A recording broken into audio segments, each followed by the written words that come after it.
What's up guys, LeopoldTheBrave here, and with us approaching the halfway point of the final Grand Prix of Crash Team Racing Nitro-Fueled, I think it's about time I make a video like this. I am going to be ranking all 8 of the Grand Prix events in what I personally feel to be the worst to best. Now let me be clear, this is going to be different from Canadian Guy A's list. This is going to be different from any YouTuber who's made this kind of videos list. This is going to be different from your list. There are 8 Grand Prix. Do you know how many orders or combinations you can rearrange that into? There is literally as small as a 1 in 40,000 chance my list is going to be the same as yours. So please respect my opinion and let me know what your order is down in the comment section below. Anyways, with all that said, let's begin. What are my top 8 Grand Prix? By the way, I'm including the updates each Grand Prix came with in my decision for the rankings, which is why at number 8, it's the Back in Time Grand Prix. Now don't get me wrong, even though it came in last, I don't hate this Grand Prix. I don't hate any of them. This is just the one that I like the least. Now the track, Prehistoric Playground, was really cool, but that's about the coolest thing I can say about this Grand Prix. When we come to the characters, everything falls apart. Now, Baby T was neat, but he wasn't exactly the Naughty Dog era character we were waiting for the most. And plus, we got 2 baby characters along with him, Baby Crash and Baby Coco, who no one was excited for. The skins were decent, but when we come to customization it falls apart all over again. This is the only Grand Prix where we didn't get any new paint jobs outside of the ones that come with the carts, which by the way were also kind of average. And then finally, this Grand Prix came with the update that announced and included microtransactions. Now, I personally don't care. These microtransactions are the least predatory ones I've ever seen, and the game never makes you feel like you need them. However, other people aren't as understanding, and it messed with the reputation of the game, so Back in Time is number 8. Number 7 is Spyro and Friends. Now, I love Spyro, but this Grand Prix felt a bit too small for something as big and important as a crossover. For one, it's more Spyro and Friend rather than Spyro and Friends, considering we only got one friend, Hunter.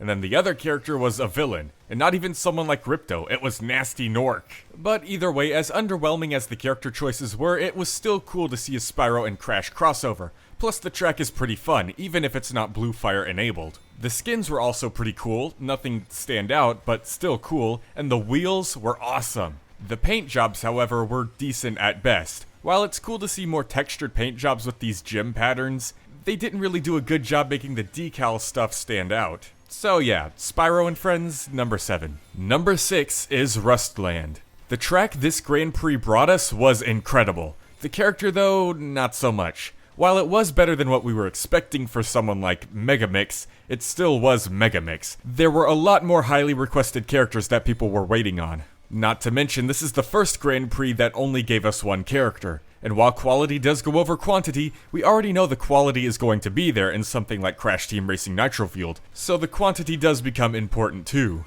The customization items were pretty cool though. I like the tag wheels, and I like the broken and scratched up rusty paint jobs, even though the decals of the new carts kind of made them pointless. Plus, this update permanently brought us the Golden Wumpa Fruit mechanic, and some Wumpa Coin buffs, which unfortunately went away during the next Grand Prix, but hopefully they'll come back. Overall, number 6 seems pretty okay. Number 5 is the Nitro Tour Grand Prix. It kicked us off with a whopping 5 characters, who were all highly requested. It was the Nitro Squad. Now I know some people tend to get a bit too obsessed with these characters, but that's nothing new. Just look at the Mario princesses or how people feel about certain Sonic characters. Oof. Crash is more mainstream than ever now though, so you gotta expect it.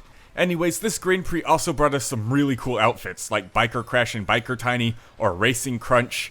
And for customization, it gave us some pretty cool wheels and some basic color combinations that we were missing. Now, there are a couple downsides that hold it back and keep it at the number 5 spot. For one, this was the first Grand Prix, so there were a few quirks and stuff that needed to be worked on, like the amount of things that could give you a Nitro Boost, or the amount of Nitro Boost that you could get. And second, the track. I know some people like Twilight Tour a lot, but I personally don't. It was a good first attempt at an original track from Beanox, but it's just so flat and empty. And pretty much every other track improves by a long shot. So the Nitro Tour is just gonna stay here at number 5. Number 4 is the current Grand Prix, GASMOXIA. When it comes to the characters, it has the same problem for me as RUSTLAND. Even though Velo was highly requested, I'm still expecting that quantity since the quality is already there. However, most of everything else in this Grand Prix rocks. I like all the skins, especially the Nitro Squad Space Pirate outfits. I like the track, it's possibly my favorite of all the Grand Prix tracks. And I like the customization items. The atomic wheels and the atomic paint jobs are just so sick. And the new karts are pretty cool too, even though I myself can't drive them very well. Floating cars just mess me up.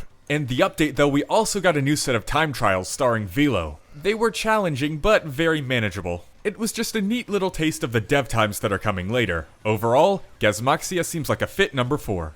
In third place, we have Winter Festival. The characters that came in this Grand Prix made it feel as though Beanox was talking directly to us. We got Rillaroo, Yaya Panda, a myth turned reality with Hasty the Moose, and Chicken Stew were finally playable. The track Gingerbread Joyride was extremely fun as well, even though it had the least out of all the Grand Prix tracks to do with Crash. Well, Spyro Circuit didn't either, but that one has an excuse. We got some super adorable skins like Elf Coco and Winter Tana, some cool ones like Winter Guardian Spyro, and the karts were awesome, except for that creepy unicorn thing. The only downside to this Grand Prix I would say are the customization items. I mean, the whole dessert aesthetic is super duper cute, but I can't see myself using them on a regular basis. So overall, everything in this Grand Prix was really good, even though some of it felt a bit too situational to the season. The Winter Festival is number 3.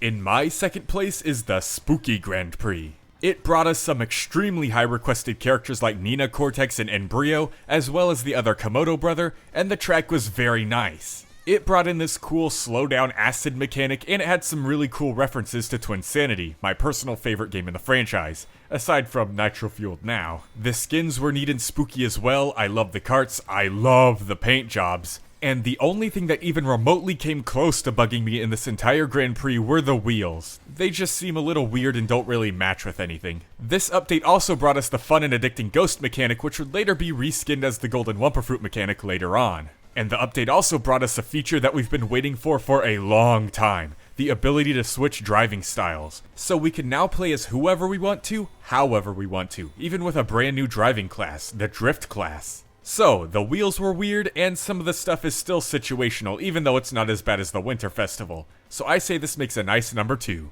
And by process of elimination, you can probably tell that my number 1 choice, my favorite Grand Prix, was the Neon Circus. The tag team racing characters, especially Pasadena Opossum, were the ones I was waiting for the most. But not only did we get them, but we also got Koala Kong, finishing up the Naughty Dog era characters, and a brand new character, King Chicken, who was unlocked by revisiting the adventure mode, something no other Grand Prix character does. Now, even though the track was just a circle, it was a really fun circle. You could tell they tried everything they could do with the shape, and it still stands out to me. Besides, if this Grand Prix track wasn't short and simple, then another one would have been. The bonus tracks did need their own Crash Cove after all. The skins were awesome as well. We got Society Cortex, Rustic Fake Crash is my favorite Fake Crash skin, and the Circus Nitro Squad skins are amazing. I love the flashing neon paint jobs a lot, and the wheels are my favorite ones that any Grand Prix has added. This update also gave us Ring Rally, which is possibly my favorite mode in the entire game now. Not only is it just plain fun and addicting, but it also gives us a ton of Wumpa coins. So there's not a single thing in this Grand Prix that I dislike, and none of the customization stuff it added feels situational or restricted to a holiday.